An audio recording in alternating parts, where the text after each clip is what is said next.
Yeroo tokko tokko of gaafattaa? Maaliif namoonni tokko tokko yeroo hunda of to'achuu danda'u? Maaliif namoonni tokko tokko rakkoo keessa darbuun isaanii isaan cabsuu hin dandeenye? Maaliif namoonni tokko tokko miira isaanii to'achuun murtoo gaarii godhu? Deebiin isaa humna kaka'umsa qaban qofa miti. Deebiin isaa of beekuu fi jireenya hubachuudha.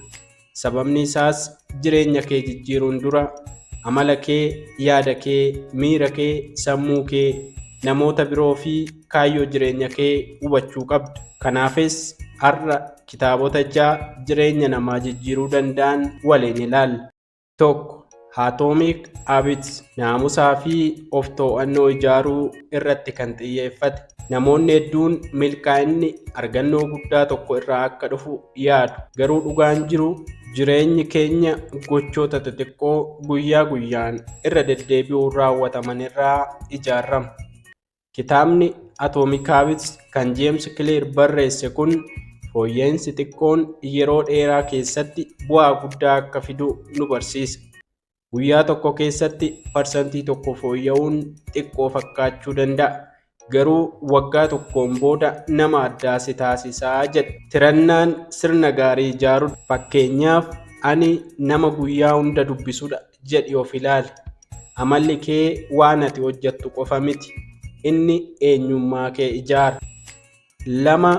Mindset, akkaataa yaada ofii jijjiiruu irratti xiyyeeffata. Wanti nama guddatuu fi nama abdii kutatu adda baasu maalidha? Deebiin isaa akkaataa yaada isaaniiti. Kitaabni Mindset kan Carol Dweck barreessite kun yaada gosa 2 ibsa. Tokkoffaan Fixed Mindset yookaan yaada daanga'aa kan jedhu yommuu ta'u, namni akkanaa yaada ani kana irratti dandeettii hin qabu jedhuun guutamaadha jetti. Lammaffaan Growth Mindset yookaan yaada guddinaa. Namni akkanaa ani barachuu fi shaakaluun fooyya'uu nan danda'a yaada jedhu qaba jette. Dogoggorri waan dhumaa miti. Dogoggorri barsiistuudha. Namni yaada guddinaa qabu maaliif ani kana hin dandeenye hin jedhu. Garuu waan kana irraa maal barachuu hin danda'a jedha. Yaadni kee hojii kee uumu. Hojiin kee immoo fuuldura kee ijaaraa jechuudha. 3. Emotional Intelligence, miira ofii hubachuu irratti kan xiyyeeffatedha. Namoonni hedduun sammuu gaarii qabu, garuu jireenya keessatti rakkatu. Sababni isaa miira isaanii to'achuu hin beekan. Emotional Intelligence jechuun waan sitti dhaga'amu beekuu, maaliif akka sitti dhaga'amu hubachuu, miirri kee murtoo irratti dhiibbaa akkamii akka qabu beekudha. Nama miira isaa hubatu yeroo aaru dubbii nama miidhu hin jedhu.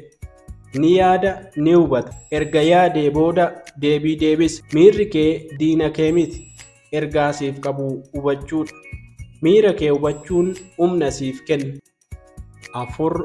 Thinking Fast and Slow, sammuu ofii hubachuu irratti xiyyeeffata.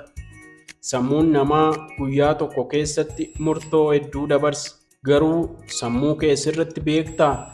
Kitaabni Thinking Fast and Slow kan Daniel Kahneman barreesse akkamitti sammuun namaa akka hojjetu ibsa.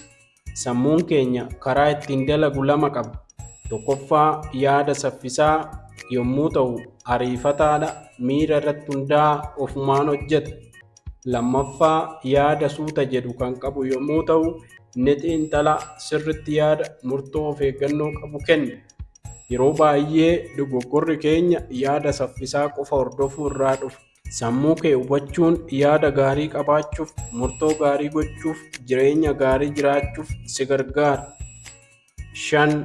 The Laws of Human Nature, namoota hubachuu irratti xiyyeeffata. Jireenyi of hubachuu qofa miti. Namoota biroo hubachuu illee barbaada. Kitaabni The Laws of Human Nature kan Robert Greene barreesse amala namaa fi sababoota hojii namootaa keessa jiran ibsa. Namoonni yeroo hunda waan keessa isaanii jiru hin agarsiisan. Yeroo tokko tokko hojiin isaanii jecha isaanii caalaa dhugaa dubbata. Namoota hubachuun hariiroo gaarii ijaaruuf, walitti bu'iinsa hir'isuuf, namoota waliin haasa'uu fooyyessuuf si gargaara. Yeroo nama hubattu addunyaa keessa jiraattu hubatta. 6. Means search for meaning. Kaayyoo jireenya hubachuu irratti xiyyeeffata. Mee nama waa hedduu dhabee garuu sababa itti fufuuf qabu argitee yaadi. Bilisummaa argachuu, bilisummaa dhabuu, rakkoo guddaan qoramuu garuu abdii qabaachuu. Kun ergaa guddaa kitaaba Means Search for Meaning kan Viktor Franklin barreesse keessa jirudha. Kitaabni kun baay'ee kan nama barsiisudha. Namni sababa jireenyaa qabu rakkoo cimaa illee obsuu danda'a. Kaayyoon humna namaaf kenna. Milkaa'inni kaayyoo malee duwwaa ta'uu danda'a. Gaaffii guddaan jireenya irraa maal argachuu barbaadaa qofa miti.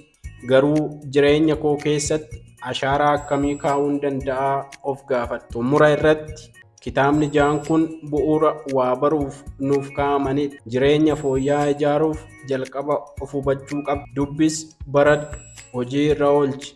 Sababni isaa beekumsi qofti jireenya hin jijjiiru. Beekumsa hojii irra oolchanitu jireenya jijjiira malee. Kitaabota kanneen keessaa kam dubbisteetta? Yaada kee koomentii keessatti nuuf barreessi.